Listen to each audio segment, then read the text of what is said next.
Welcome to Brain in a Vat. We are joined by Donnie Shahar, and we're going to be talking about why it's okay to eat meat.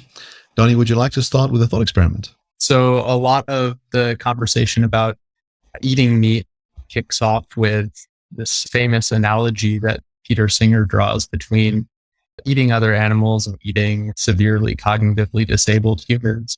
And I've always been unsatisfied with the analogy, and to get a grip on what's going on with that dissatisfaction, I think it can be helpful to think about cases where the severely cognitively disabled humans are being eaten, but not necessarily by us. So here's a case. Imagine that sometime in the future, humanity gets struck by some incurable disease that attacks our brains and reduces our cognitive ability to basically that of, let's say, a cow. And suppose that cow-brained people or cow-brained humans don't go extinct. They can survive just like regular animals in the environment. And suppose that after a while, the planet has grown over. It's impossible to tell that there were ever civilizations here. And a bunch of aliens from space come down, they settle on the surface, and they see that there are these delicious animals that they can, farm and eat. And suppose that they do farming better than we do. Let's say they do it humanely, sustainably, conscientiously, in whatever ways they want. And so they're raising these cognitively reduced humans, slaughtering them humanely and eating them. So I guess the question is, if you are someone who does eat meat, thinks that it's okay to eat meat, and thinks not only that it's okay to eat meat, but it's okay to raise animals, kill them for the sake of having food, it seems like there should be some pressure on you to say that what these aliens do is okay. And I guess for me, I actually feel the pull of that to say, yeah, actually, in that kind of case, I agree. It would be no worse for the aliens to farm these animals that happen to be Homo sapien than it is for us to farm and eat the analogous kinds of cows and chickens and pigs and all the rest. And so then the puzzle becomes, well, how do you explain why we can't do that? And that raises some interesting questions of its own. But I think what it does is it kind of highlights that if we want a satisfying explanation for what's going on in this analogy that Singer has put so much weight on, a lot of other people have, we actually need to be thinking about our relationships with one another, what it is about other humans that makes them important to us, and not so much about the characteristics of these severely cognitively limited humans themselves, that if those were the things that were doing the work, then it would be just as wrong for the space aliens to eat them as it would be for us. So I take it that the vegetarian wants to say that you couldn't eat the humans, and so you couldn't also eat meat. So that's the line they want to adopt. So they want to say that there's something that's similar about these cognitively impaired humans to animals. So they're going to cite some sort of underlying similarity. I'm assuming that's the approach that the vegetarian is going to take.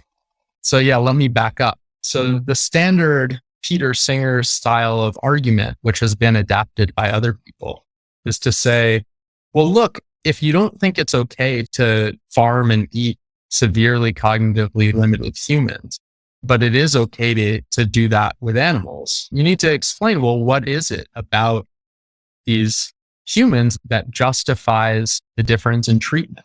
And you can't point to the normal things that people like to point to. You can't say, oh, well, they have rationality or they can cooperate morally. To the extent that there's something about these humans that merits some special moral consideration, it seems that the relevant candidate qualities would be things like the ability to experience pleasure and pain, or maybe in Tom Reagan's version of the view, just the ability to sort of consciously experience one's life and various other characteristics that come along with being a conscious being. So those kinds of things might be sort of candidate explanations for the moral status of a severely cognitively limited human. But then the point that people like Singer and Reagan want to make is that lots of animals, including most of the ones that we raise for feed, would have all of those characteristics. And in fact, it's very easy to come up with examples of humans with cognitive limitations so severe that they're actually less capable and less sophisticated than, let's say, a perfectly normal pig, which is actually quite an intelligent animal. Yeah, I think what's interesting about your case is that you make the whole of humanity in that situation. And what you're actually doing is stripping humanity from the Homo sapiens. So there is no culture, there is no civilization. Part of the, I think, gut feeling that people have about why it would be wrong to eat the impaired is that it would reflect badly on those that were rational, that you would be denigrating humanity, that you would be not necessarily wronging that being, but you'd be wronging the rest of humanity in doing it. And what's interesting about your case, you say, well, fine, let's just remove all those people from the equation. And we've just got really these human-like beings wandering around. Imagine they have no language, they experience the pleasure and pain, but they don't have the kinds of things that we think are important for humanity at large. And I imagine it's tilting the intuition that when we think about the alien race arriving on this planet and seeing the plentiful food and saying, well, this isn't exactly a civilization worth saving, it should tilt you in the direction of saying, have some human steak, have some long pig. I'm sure it's very tasty. And I think that's an interesting move. Yeah, so there's something interesting that you can do by adding humans back into the picture. So we could imagine a version of the case where right before the virus struck, humanity sent a spaceship full of people out into space to explore the galaxy. And then imagine they return to find that all of their relatives have been rendered severely cognitively impaired and they're being farmed and eaten by aliens. And all of a sudden the aliens see, oh my God, there are these really smart, rational, morally cooperative humans. Isn't this awkward? And you might think that in that situation, there is a kind of awkwardness. The aliens might feel some kind of pressure to stop farming and eating the humans that they've been eating. But even there, it seems like the awkwardness is there in virtue of the fact that there are these intelligent humans on this, right? So if you imagine that the aliens were farming and eating cows in addition to humans, right? It wouldn't be like, oh my gosh, these humans have arrived. We suddenly realize that all sentient beings deserve respect, right? And so therefore we should stop farming and eating humans and cows. It would be the humans that the awkwardness would pertain to and not the cows. And that seems to push again in the direction of this idea that if there's something that is going on that is pushing us to place a special value on these severely cognitively limited humans, it has to do with something about their connection to these cognitively more sophisticated beings. It's not really about their sort of intrinsic characteristics. So suppose Supercow was born. So Supercow is born tomorrow. Supercow is able to speak, learns language, picks it up from the farmer, maybe stands on 2 feet, and maybe learns how to use the internet and starts campaigning for cow rights. Would your view change on whether it's morally permissible to eat other cows? Yeah, I mean, cases like that are super hard because I think that we encounter situations like this in real life, and they tend to be some of the hardest cases that we face. So think about the debate over abortion. People, on the one hand, you've got people who say, no, look, this is just a bunch of cells. They're not morally considerable in themselves. You've got other people who are imbuing great moral significance into these same biological entities. And in some sense, you could try to settle it by saying, well, can't you just try to accommodate these other people's concerns? But when what's at stake is that important, it can be hard for people to wrap their minds around putting aside their own values, their own preferences, and their own visions of the good life and just sort of subordinate their behavior to the concerns of some other group or some other person who they don't share. And yeah, I mean, that's a real puzzle, I think. It's a puzzle that we face in real life, and it's a puzzle that we would face if we had super cows or if we had human spacefarers coming back to find aliens eating their cognitively disabled brethren. I wish I had a satisfying solution to that puzzle, but I'm not sure that I do. But I want to push you further on that. So why is it a problem, or why should it dissuade the aliens from eating these cognitively disabled humans, or us from eating cows if there's if there's our level of intelligence humans that come back from the stars or supercar that gets born, what exactly is going on there? Are we not wanting to eat the cows and the humans because of the suffering that supercar would have? Or is it something else? You say it's the relationships that supercar has to other cows, but why should that matter insofar as it doesn't necessarily result in suffering if those relationships are threatened? Yeah. So, I mean, I think that there are different ways of trying to flesh out what it is about the relationships that matters. I don't think that it's promising to try to sort of just ground it in the suffering of the intelligent beings, that you don't want to offend them. But it might have to do with something more like enabling them to see themselves as living in a moral community that operates on basis of mutual respect, where I think that there are these other beings that are effectively like committing a sort of ongoing genocide. My ability to live in this culture as an equal citizen and view this as a just state of affairs is going to be deeply undermined. And so like you as someone who might not really care about living on terms of mutual respect with cattle, let's say, might nevertheless want to live on terms of mutual respect with the super cow.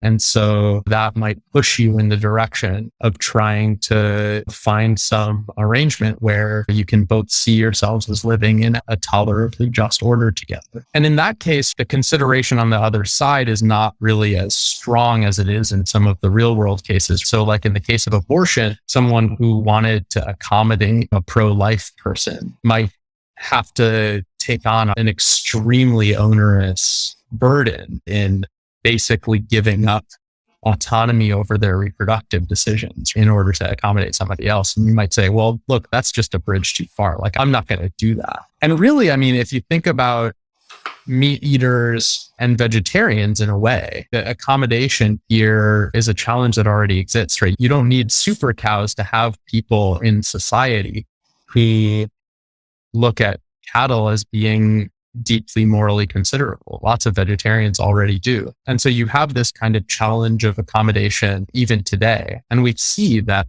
that people are willing to go some way toward that accommodation. So you see like vegetarian options on menus and things, and people think maybe there should be vegetarian options on menus, even if they're not vegetarian. But a lot of those same people will say, yeah, but not having meat around at all would be a bridge too far. Like, I'm not willing to go that far in the name of accommodation. And those are real challenges in coexistence in the face of conscientious disagreement. And so, I mean, I wish that I had a solution to how you can get people to live together peacefully in the face of those kinds of disagreements. But unfortunately, right, this is like the problem of civilization in a way, going back to the Reformation and even before, just trying to crack this puzzle one way or the other.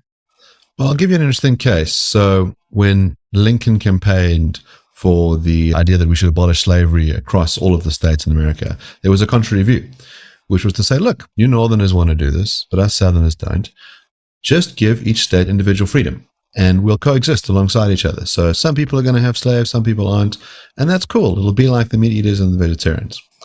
And the problem is that those that think that slavery is deeply immoral because you're infringing on the interests of other beings say it's not tolerable. You can't have slavery in some parts of our country. You're performing an immense wrong. And we can imagine that you're one of the people on this alien spaceship. You arrive back on your planet Earth, and the aliens say, look, Donnie, don't worry, we're not going to eat you. We can tell you're not like the others. You're one of the good ones. But if you want, we'll take you on a little tour. And you're walking around the human farms, and they're sort of making these growling sounds and walking around naked. And they're getting branded with irons, and they're getting their throats slit, and they're howling in pain and crushed together. And it sort of looks basically like what you'd expect to see in Nazi Germany in the 40s. And at some level, you go, pretty glad they're not going to do this to me, but I'm pretty revolted by what they're doing to these other people who certainly look like me and seem to really not want the stuff to be done to them. And so you might think that we shouldn't have the practice. And not only should we not have the practice in the sense that, well, like, I'm not going to eat the human flesh, but no one should be allowed to do this. We should abolish it entirely, like we should abolish slavery. Yeah, I mean, totally. So I think that's the natural view to hold, right? As a human being. And the question is, how moved would you expect the aliens to be by that? And sometimes that's the sort of thing that people have to fight wars over, right? Because at some level, you try to convince people. And at some level, I mean, Bernard Williams had this line, like, whose side are you on, is what certain kinds of questions ultimately boil down to. And I think that at some level, if you're on that tour and the aliens are saying, look, we understand how terrible this must look for you, so we'll really try our best to make sure that you never have to think about this, but we're not going to stop. That's the sort of thing where it's like, okay, those are fighting. And unless we find some way around that, we are going to be at odds. And I think that's the situation that we face. I mean, think about the issue of abortion as well. Like, we can try to do everything in our power to make it so that abortion is done in a way that is behind the scenes, as sanitized as possible. But if somebody deeply believes that this is a kind of mass murder, it's going to be that same kind of unease where, the question becomes, all right, well, how do I stop this? Even if these people don't think that they should have to accommodate me and they're not really moved by my disgust, one way or another, I've got to stop this from happening. And I don't think that observing the existence of disagreement necessarily would mean that you should sort of back down or abandon that conviction. So I want to bring this conversation back to eating meat in this world where we all cognitively abled, or the vast majority of us, and there's no aliens who are threatening to eat us. Now we have to make the decision, are we going to eat meat? And my understanding is that your position is that it is permissible to eat meat in that situation, given that there's no super cows. So if a super cow arises, then you're going to be more hesitant, I take it. But in the absence of super cow, it's okay to eat cows. Is that the position? Am I getting that correct? Yeah. So I think that once we start entertaining the idea that it could be okay for the aliens to eat meat in that kind of case that we've been discussing, then that opens up at least the possibility that you could ethically eat meat. But I think that in important sense doesn't really settle the issue at all, because the way that I laid out that example was to say that the aliens are better at farming than us. They raise the cows humanely and sustainably and conscientiously. And that was what I hope made it plausible and that there might not actually be anything bad going on. But if you look at the way that meat is produced now, the reality is that almost none of the meat that people buy in the supermarket or order at restaurants is produced in a way that could be described the way that I described the aliens' farming practices. And so, in a way, getting your head around the idea that it could be possible to eat meat ethically only sort of opens the door. And the real challenge is figuring out, can we reconcile ourselves to continuing to participate in a practice of eating products that are produced in ways that are not humane, or not environmentally friendly, are often produced through lots of objectionable practices toward workers, let's say, or toward the communities that these operations are operating in. And so I think that's a real challenge, and one that we can't really solve just by saying that if meat were produced in a totally ethical way, then it might be okay to eat it. We need a different kind of argument there. Yes, as you say, you're in the realm of reality where you've got all this torture and suffering in the production of meat. And vegetarians as a movement are going to say, well, over time, they've ensured that so many fast food chains, which only served fleshy meat burgers, are now offering vegetarian options. I think Burger King even did a thing where they gave people the Beyond Meat Burger, which has no meat in it, and tricked them. People were sort of convinced they'd eaten meat. Some, I think, even complained about it afterwards. But there's a sense in which the movement has provided people with options. And you might think that as a movement, it's able to lead to less suffering. In other words, you've gotten this large number of people together who are, instead of eating meat, eating the veggie burgers or eating the carrots and peas. And this is leading to a lot less death on the one hand, which seems like something to care about, and then a lot less torture and suffering on the other hand.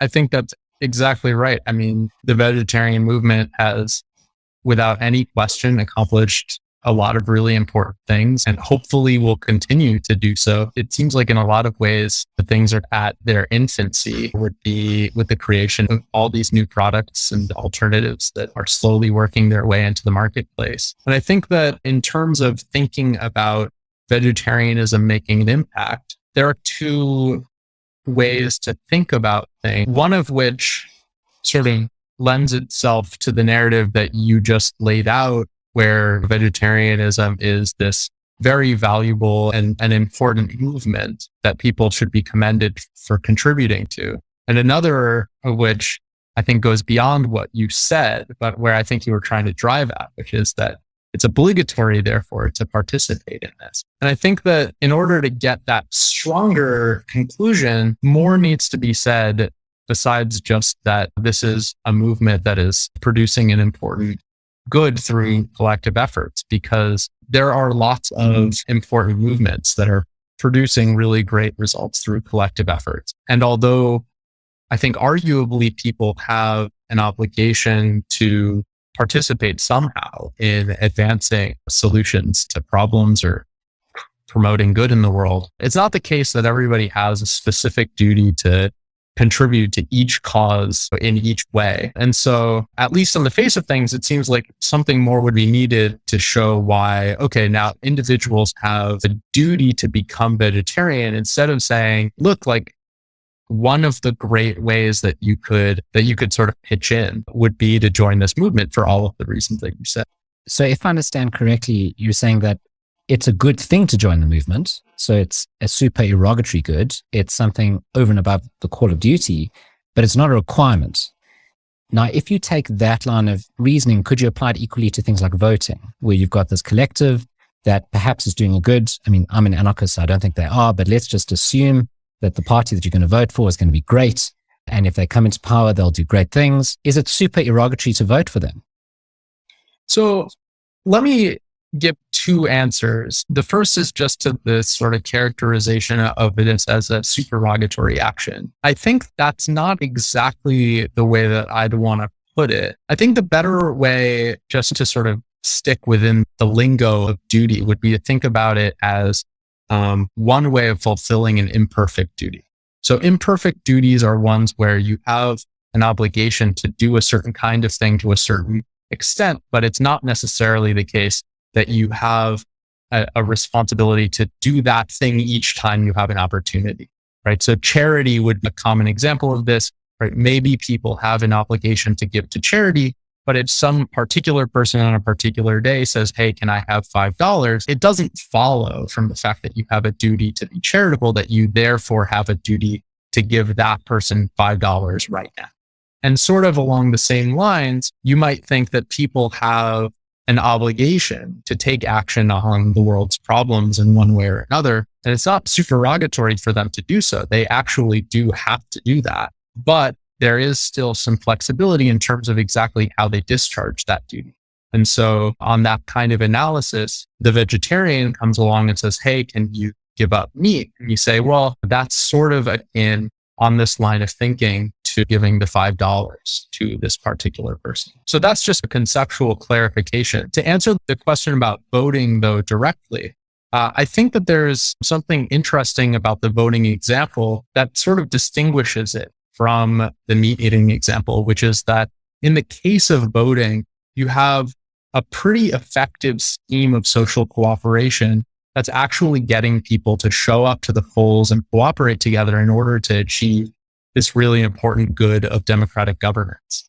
And I think it's interesting to think about an alternative reality where imagine that you lived in a country where almost nobody voted. And so maybe they do hold votes every once in a while. They don't really generate that much legitimacy, but some people participate in them. They might do some good, but not as much good as other things, right? In that kind of environment, I think it would be easier for the voting case to look like the meat eating case, right? Where you say, look, yeah, the people who are voting, they might be accomplishing some things, but it's not the case that this is this really robust norm-based scheme where everybody expects that everybody is going to show up and do their part. Instead, it's a very small subset of the community that's come together to do some good. And maybe a person in that environment says, yeah, showing up to vote and discharging that kind of civic responsibility would be one way that I could contribute to helping my community become better. But depending on the details, right? How onerous is it to you to vote? How much good do you expect it to do? What are the prospects for democracy going forward and so on? You could see somebody saying, well, this is just not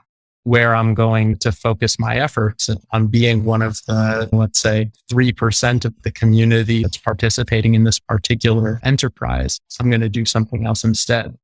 I think that would be a legitimate answer in a way that in the context of really successful cooperation on democratic governance, it's harder for somebody to say, well, I'm going to be the person who's going to free ride on everybody else. So the way that you've set it up is that it's a form of social activism, that there's a number of different you can take. It's an imperfect duty. So I want to push back against that a bit. Imagine someone says, look, you've got whatever hobby you do, you play chess or board games or whatever it is. What I do is I roam the streets and I find stray dogs and I put them into a bag and I take them home. And then I get them really riled up and I get them to fight each other to the death. And if they don't fight each other to the death, I kill them myself. Sort of at some point I get bored and I shock them or cut their noses off or whatever it is. And it's enormously entertaining for me. And we say, well, hold on a second, like you're performing an active thing that's causing suffering in the world. It feels like you're doing something wrong and you ought to refrain from it. And you can imagine thinking that person ought not to do that. Now, let's say if you accept that's the case, that they're doing something wrong, imagine you say, I would never do that. I would never go and capture those dogs. But the steaks that this guy makes from those dogs after they've been tortured to death are just delicious. And so I just get the byproducts. I'm not kidnapping the dogs myself. I just get this guy to do it. And I eat the steaks. Or I watch the videos of the dog fighting and I get my jollies from that. I would never participate in myself directly. You've outsourced it to someone else to do. The harm still happening in the world. Doesn't seem like you can just say, look, you've got the things that you do for fun and I've got the things that I do for fun. And I've got this indirect loop. I'm not the guy who's actually doing it myself. So let me off the hook. Yeah. So, I think that those kinds of cases are, in a way, they're helpful in that they illuminate this idea that, like, even if you're not involved. So, you can tell two versions of the story, right? One version of the story is that it's because you're buying the steaks that the guy is able to do this, right? And so, like, every time you buy a steak, like, that's another dog that's going in the bag. And so that version of the story is one where you're maybe not doing the thing yourself, but you're in some sense like paying somebody else to do it in a way that is like creating more harm in the world directly through your actions. But I think the version of the story that's more sort of germane to this kind of conversation is one where it's a lot harder to draw the causal connection between your decision to eat the steaks and the decision that the person make to catch the dogs and put them in the bags. And where now it's just a question of, like, do you want to participate in a market where this is the sort of thing that's going on? Let me ask you, because you haven't given me some details that I could use. Are you envisioning this as like you have a guy and you can get these steaks, but this is just like a really weird thing and nobody else is doing this? Or are you envisioning that, like, throughout our society, like 97% of the population is eating like the dog bag steaks? They have been doing this for generations. The culture has been sort of built up around this. Nobody really thinks that there's anything like particularly wrong with it, except for a very small subset of the population, some of whom have tried to sort of take up action against this, but they haven't really been successful in ending the practice and don't seem particularly poised to do so. Are you thinking of this more as the first kind of case or this more like the second kind of case? Yeah, I think it's a good thing to bring up. It might very well be the case that at various times in human history, cultures have engaged in widespread practices that we would now think of as totally abhorrent, like slavery, for example. And we don't think that, well, the culture thought it was right, so it was fine. What's the problem? We think, no, there was an actual answer to the problem, which was slavery was always wrong, and those guys are doing a bad thing. And so I don't think it would matter In other words, which world we lived. In other words, the fact that a whole bunch of people thought it was fine to have dogfighting and capture these poor little puppies and put them in the bags doesn't change the moral equation as to whether it's right or wrong. I think the bit that you get that it's interesting is, what if it didn't have a causal effect on how many puppies got put in the bag? Would that make a moral difference? In other words, if this guy's my killer for hire, and he doesn't really like doing this stuff, he just needs to make a buck, and I'm basically sending him out into the streets so I can get my puppy steaks, you can say, well, there's a causal connection here. You're like the guy who's hiring the assassin, and you're morally liable for it. Maybe he is too. But in a situation where it's just a byproduct, he says, look, all I want is the dog fighting. And I mean, you just happen to like these puppy steaks. I'm going to kill as many dogs the same, regardless of whether you buy the stuff or not. Is it nonetheless wrong to participate in this? In other words, no extra puppy gets killed, but we think that the fact that you're getting a benefit out of the situation. I mean, we can think of a couple of different variants, and I think this is a kind of close case to yours, but you can imagine the serial killer that goes out and kills women, and you say, it'd be so nice to have a brand new hat. And this guy's got all this excess skin lying around, and I'm sure it'd be the fanciest hat in town. And he's going to kill the same number of women anyway. The other sort of case that I have in mind is, imagine someone who has a Kickstarter project, and they say, what I did a couple of years ago was I kidnapped a whole bunch of Indonesian school children, very easy to get your hands on actually, and I filmed myself raping and murdering them. And we've got all this footage, and we just don't have enough money to make DVDs. And don't worry, the kids are already dead. They've already been raped and killed. The money that you're going to give us is for the edit, and then you can get your own personal DVD. Whether you think it's wrong to participate in that Kickstarter. And imagine that the Kickstarter is so successful that he says, wow, I think I should go out and do that again. Just like when people go and buy their steaks, the meat industry says, well, this is a good business. We should keep farming the cows and killing them. So they all seem like variations on a theme of, you're not necessarily causing directly any more violence, but you're definitely participating in something that I think churns most people's stomachs. Yeah. So I think that the cases involving the people, right, the second two of your examples, I think get us back into the domain of thinking about the possible differences between human beings and animals. Because I think you can tell stories where no harm is being done to anybody, and yet it still seems sort of abhorrent. So imagine that the skin hats are just like they're going around to morgues where unidentified bodies have come up, and they've worked something out where these bodies, nobody cares about them, but the guy is just buying them up and skinning them and making hats out of them. It still seems like you shouldn't wear people as hats. And it seems like if animals are like that, then we don't need to talk about the factory farming or anything like that. You could be doing it with roadkill and it would still raise some problems. So I think in a way, right, there's a sort of upstream question there. But just to keep the focus on the animal cases, the reason I pointed to the sort of cultural milieu is just that I agree with you that there are sort of facts of the matter about whether the dog fighting is wrong, let's say. And similarly, right, when we talked about human slavery, obviously that was wrong when nobody cared about.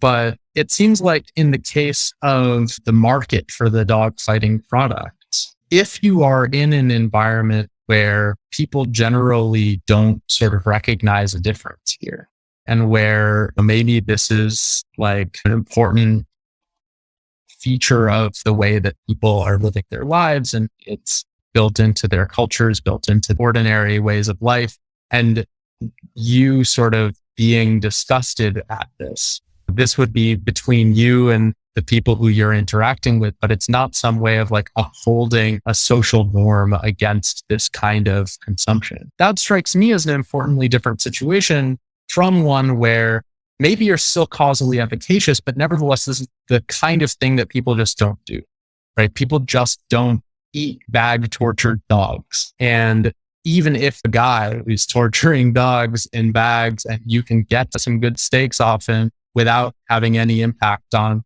the production, you would still be sort of violating a social norm that would be successfully producing an important good, and at least hopefully reducing the amount of this sort of thing that's going on and controlling the production of these steaks. Whereas when you are sort of one of the very few people who sort of idiosyncratically like squeamish about this actually bad practice. You participating in the sort of censuring of the practice is, I mean, I don't want to say it's pointless, but it's a way of taking a stand on an important problem that sort of looks like many other ways that people can take stands on important problems. So just to give an analogy, we know now that a lot of the products that we buy clothing wise are produced in factories that often don't respect decent standards of how the workers are treated, not just in the sense that the workers are not paid very much and made to work in poor conditions, but also like rampant sexual harassment and abuse, denial of bathroom breaks and other basic things that maybe people didn't necessarily agree to coming in. Oftentimes, companies will not give benefits that they contractually agreed to provide or force people to work overtime without additional compensation. And so like these are clear rights violations, right? And somebody who responds to these clear rights violations by saying, I'm just not going to participate in this, that person's taking a stand on something that is a genuine problem, right? It is clearly abhorrent to run factories where you are sexually abusing your workers and denying them benefits and violating their contractual rights and so on and so forth. And all of us, I mean, I don't know where you guys got your clothes, but most people are participating in these markets. But I think it makes a moral difference that these are markets that when you take a stand on it, you aren't sort of helping to uphold the moral majority that's keeping this problem in check, but you are in some way trying to be a pioneer and trying to sort of push back against the overwhelming trend of things, which is where people participate in this market. So two things. The one is that maybe Mark's initial example of the dogs is not really fair, because perhaps dogs can participate in relationships in a watered down way compared with humans. So dogs seem to have relationships with others. We have relationships with dogs, and that's a driving force behind the power of the objection, right? It's like, oh my goodness, we shouldn't do this to dogs. But I don't think you can then imply we shouldn't do it to cows, because they might lack that capacity for relationships with each other and humans with cows, at least generally. Perhaps there are some cows that do get along really well, and perhaps there are some humans that really do value their cows. But as a whole, societally, we don't do that. And so perhaps the force of the objection is reduced. And then secondly, this notion of generalization, this notion of a trend. So perhaps the vegetarian says something like this: if we all ate meat, if none of us were fighting this, then wouldn't that be a worse world than if we all fought this? And so you must play your part. It starts with you. Your action should be measured based on, if we generalized your action, what would the outcome be? Yeah, good. So, I mean, I take the point that dogs are special. In a way, dogs play a similar role to the severely cognitively disabled humans, because it's not something about dogs themselves that explains why they're so special to us. In terms of their objective characteristics, like dogs and pigs are. Pigs are super smart. They're cooperative. They can have relationships. They live in social groups. There's nothing about a dog that, at least that I know, that makes them particularly fancy compared to pigs. And yet people are much more squeamish about doing things to dogs than pigs. So I take the point, but I also think like you could take the example and make it about pigs, and I would still sort of feel the pull of Mark's concern. And so I think these other kinds of features are important. Turning to the idea about generalization, I think that this idea of doing what you would want other people to do, right? It plays a really important role in our moral thinking and our moral practice in two different ways. One way is just this kind of idea that the way that we think about what moral behavior consists in is to apply this kind of universalization test to say, well, what would be the right thing if everybody did it? Or what would happen if everybody did things the way that you do? And then there's also getting back to some of the conversations that we've been having about the importance of norms, right? There's also a lot of important stuff that just sort of depends on whether other people actually are in fact doing a certain thing or are not. And that's different. So just to back up and flesh that out a little bit. So take an example of smog pollution. I was trying to look up what the deal is with catalytic converters in South Africa. My understanding is that now they're required, but that's relatively new. Is that true? I think that is right. And we do have quite a severe pollution problem in urban cities. Yeah. So in the United States as well, there was this problem. I mean, still is to some extent. My understanding, just from a very brief read, is that a lot of your guys' challenges have to do with coal burning in power plants rather than automobile emissions. But in the United States, a big source of a lot of urban air pollution was people just driving cars that didn't have good emissions control technology. And you might say, well, look, like there are things that we can put on cars that can solve this problem. Catalytic converters basically work by making your emissions go through various chemical processes that basically eliminate some of the most serious pollutants that contribute to things like smog. If everybody had a catalytic converter on their car, it solves the problem. And so you might think, therefore, people should have catalytic converters. And that seems fair enough, as long as you think other people are going to follow suit. But the problem is that if you are living in a community where most people don't have catalytic converters, then it looks like you as an individual are taking on a pretty substantial cost. You're reducing your car's performance. The catalytic converter itself is expensive. You have to use a different kind of gasoline than you might have to use without the technology. And so there are various sort of inconveniences that go along with this. And it seems like depending on how inconvenient it is, and depending on how much good you would do as one individual adopting the catalytic converter when other people aren't, it seems like maybe the fact that it would be good if everybody had catalytic converters doesn't settle the question of whether you then have an obligation to do it on your own. And so that's sort of different from this sort of just universalization thinking where people say, all right, well, the way that we're going to test a norm is just to say, well, what would happen if everybody did that? It seems like the catalytic converter example illustrates that in a lot of cases, it can be okay to be a kind of conditional cooperator, where you say, I'm going to be happy to cooperate if other people cooperate. But if other people aren't cooperating, then I don't necessarily have to be the first mover. Again, being the first mover might be a good thing to do. It might be really valuable to have some people who choose to be the first mover, and maybe we should all consider being the first mover on something. But this looks like the kind of thing that would fit into the sort of general picture where, you know, being the early adopter of the catalytic converter is something that is not like directly obligatory for every person to do. And so by the same kind of thinking, the fact that it would be really good if everybody stopped eating meat from factory farms doesn't necessarily show that it's obligatory for each individual to do that in a world where most other people aren't following suit. So a couple of thoughts. The first is that it seems that you think obligations would stem partly from the social. So if lawmakers started saying you're not allowed to serve meat at restaurants, that would be a reason for people to not eat meat for you. In other words, there's some authority structure that's creating a rule like obliging people to have catalytic converters, or enough of a social move where people started to frown on you if you're eating meat and thought it was a bad thing, then you'd think those would be reasons to pursue it and to follow the crowd.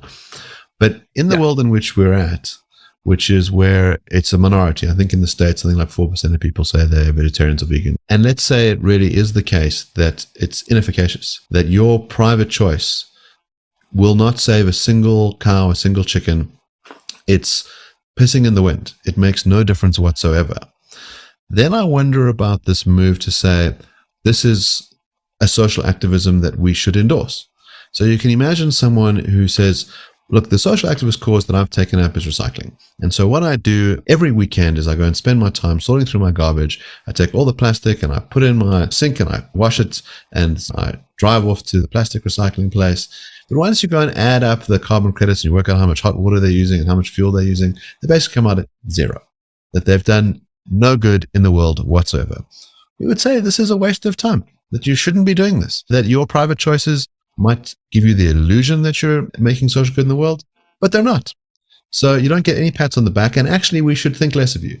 Because once I've told you that what you're doing is totally and utterly inefficacious, that basically you're rolling a rock up a hill and it rolls back down, you keep doing this over and over again, but you could be enjoying the pleasures of the book. You would think of all the things you're depriving yourselves from, all the wonderful social joy of getting together for the barbecue. You've missed out on all this good stuff and you saved no cows.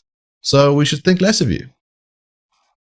Yeah. So, I mean, I think that if vegetarianism construed as a type of action were inefficacious in the sense that vegetarians don't accomplish anything, then that would be absolutely right. But I think the sort of interesting subtlety here is that although individual vegetarians on the margin don't necessarily cause something different to happen that would have happened otherwise, it's nevertheless true, as you pointed out before, that when you get lots of vegetarians working together, important things start to happen. And so you can think about it. Imagine being at a sporting event and there are people cheering in the audience, and suppose something hangs on how loud the crowd is feeling. It might be that as one individual in the crowd, it would be impossible for you to meaningfully influence that outcome by whether or not you cheered or kept silent. And so in that sense, as an individual on the margin, you would be inefficacious. But nevertheless, you might think the way that changes in noise level happen is for large numbers of people in the crowd to change their behavior. And in order for those large changes to happen, individuals have to sign on and contribute. And so each one of those individuals might not be really making a material difference on their own, but nevertheless, when they sign on and when they, let's say, start cheering to make it louder, they are sort of contributing to the outcome in which the group of cheerers made it louder. And they should be celebrated for that. In sort of the way that, I mean, it's different because of the way that the thresholds work in voting, but an individual voter doesn't necessarily change the election. And yet when people cooperate to elect a candidate, we say they weren't necessarily just purely wasting their time. Even though it might be true that for any one person in the election, they could have stayed home and the other people would have been sufficient to produce the result. Nevertheless, the contribution has moral significance. I just think that once you start thinking in terms of this contribution to a collective outcome, rather than in terms of this direct marginal impact that you as an individual are having, it becomes a lot easier to think about this as a way of joining a good cause rather than a way of preventing some harm that you would have directly created if you had bought a chicken, let's say. I'm not convinced by the distinction. So, Donnie, I eat meat and I'm very glad to have you on the show, but I still think there might be something a little wrong with it. Not very wrong. I still like to think of me eating meat as a slight contribution to a bigger problem. And yes, it's true. If you remove my contribution, it's very unlikely that the total amount of meat in the world would reduce. It's very likely it would stay the same. But I still feel like I'm participating in that in some way, just like the voter participates in a good outcome in some way, even if his individual vote isn't going to sway the election. And given that, the kind of position I want to favor is one where eating meat is wrong, but it's not so bad. It's a slight wrong. And if we were to try and avoid all the slight wrongs in our lives, well, we would be avoiding a lot of activities. So this line is by Susan Wolf. She doesn't discuss eating meat specifically, but I think this is a good application. She says that there's so many things in our lives which are slightly wrong, which are slightly immoral, but we don't think that we have to avoid all of those activities, that it would be so demanding of us. We would be moral saints at that point. Instead, what we say is, well, there's other values in our lives. Mark mentioned some of them. It tastes really good to have meat. You can have a barbecue with family and friends. It's a bonding experience, etc., etc. It's not to say that you can't reproduce those experiences in other ways, but they bring about positives, and the eating meat brings about a tiny negative. And so on the whole, we judge, well, yes, it would have been great not to eat the meat, but only a little great. Just you do it slightly less bad. Whereas when you don't eat the meat, you also deprive yourself of larger goods that aren't moral goods, other values. Yeah. So, I mean, I guess I'm not that committed to using the terms in the specific ways that I am sort of habituated to use them. The way I would say what you just said is that there is something bad about eating meat. And that seems clearly true. There's also other things that are good about eating. And I don't know that the way to think about it is that the good things like outweigh the bad, or I don't know exactly how I'd want to say it, but just that it seems like there is room for you to exercise discretion in rooting out all of the things in your life about which there's something bad, because our lives are full of such things. Every time you turn on the lights, depending on where you get your electricity from, there's something bad about that, right? When you drive to the store or even buy vegetables, there's something bad about those things too. And so complicity is, I think, a kind of pervasive part of life in a modern interconnected civilization where there are lots of unaddressed problems. And the fact that we are complicit in lots of problems, I think gives us some reason to maybe prioritize those problems in particular as we think of where to allocate our efforts as activists. So the fact that you are part of creating a certain kind of problem might give you more reason, at least on the margin, to focus on tackling it. A reason that might be outweighed by other considerations that push in favor of focusing elsewhere, but nevertheless a reason. You might try to tackle the factory farming issue in other ways besides becoming vegetarian. There's nothing really necessary about giving up meat in order to take action on the problem. And there might be certain respects in which meat eaters can make more progress on this because people have certain kinds of attitudes toward vegetarians and might not be as willing to listen to them in the context of reforming meat industry practices. And yet the fact that you're complicit in a serious wrong, I think at least puts a little finger on the scale in favor of reducing your complicity as such. And I think that the fact that we're complicit in problems makes it so that we might need to ask a bit more of ourselves than we would otherwise. So there are these problems that exist in the world. Maybe you think we have an obligation to do something about them, regardless of our involvement in them. But the fact that we're involved, I think, should make us feel obligated to do more.